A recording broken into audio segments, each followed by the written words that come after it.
जहां मध्य प्रदेश विधानसभा का विशेष सत्र जो महिला आरक्षण जैसे अहम मुद्दे पर चर्चा के लिए बुलाया गया था, हंगामे की वजह से अनिश्चित काल के लिए स्थगित कर दिया गया।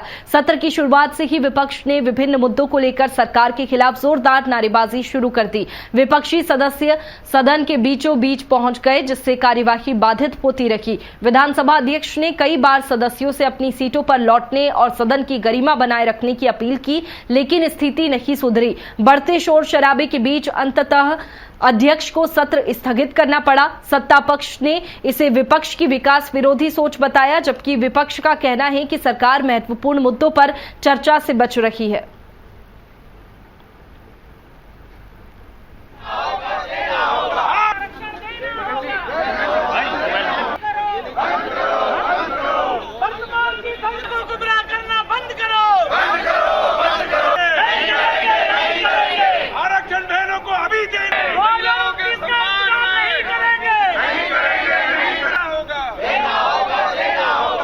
देश की आज़ादी के पहले से और देश की आज़ादी के बाद जब तक कांग्रेस की सरकार रही, हर बार महिलाओं के अधिकार पे कुठाराघात करने का काम अगर किसी ने किया तो कांग्रेस ने और उनके साथियों ने कहा।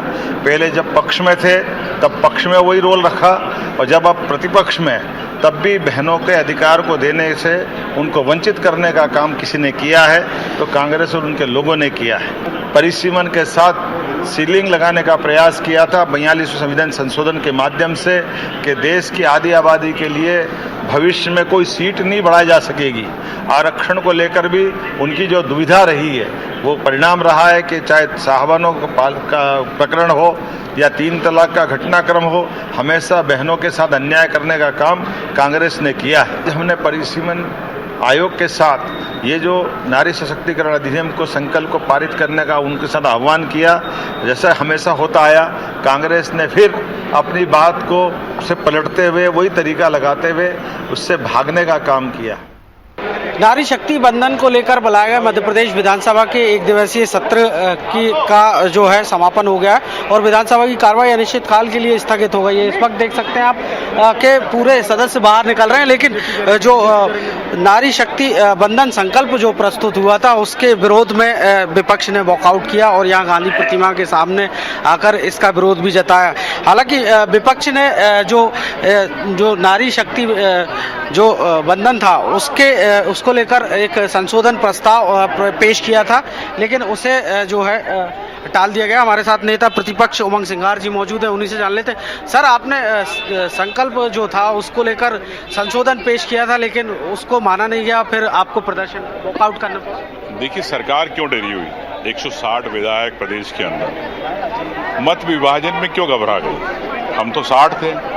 हम तो चाहते हैं कि महिलाओं को आरक्षण 2026 से मिले। क्यों सरकार 2029 से देना चाहती है महिलाओं को आरक्षण? क्या अगर हमने सर्व समिति से प्रस्ताव अगर दिल्ली जाता कि 543 सीटें लोकसभा पे, 230 मध्य प्रदेश की विधानसभाओं पे आरक्षण मिले, तो इसमें क्या परेशानी थी? क्यों डर गई? ये प्रदेश की महिलाएं जवाब में चाहूंगा।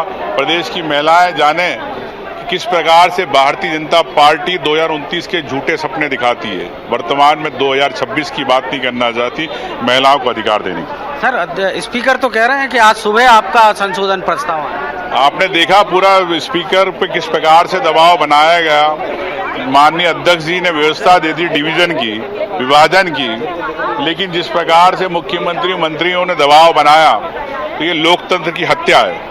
तो निश्चित तौर पर ये लोकतंत्र की हत्या है, और जिस तरह से जो नारी शक्ति बंधन संकल्प था वो सदन में पारित हो गया, लेकिन विपक्ष के वॉकआउट के साथ। कैमरा पर्सन नंद किशोर सैनी के साथ कुमार संदीप, स्वराज एक्सप्रेस, भोपाल।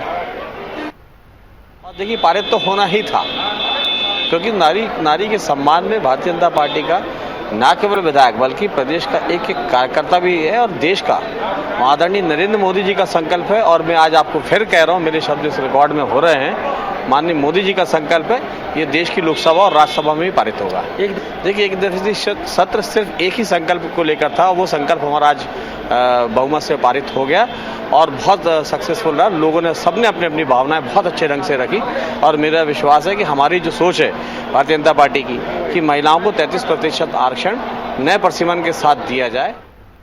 देखिए, गलत तरीका तो इनका ही।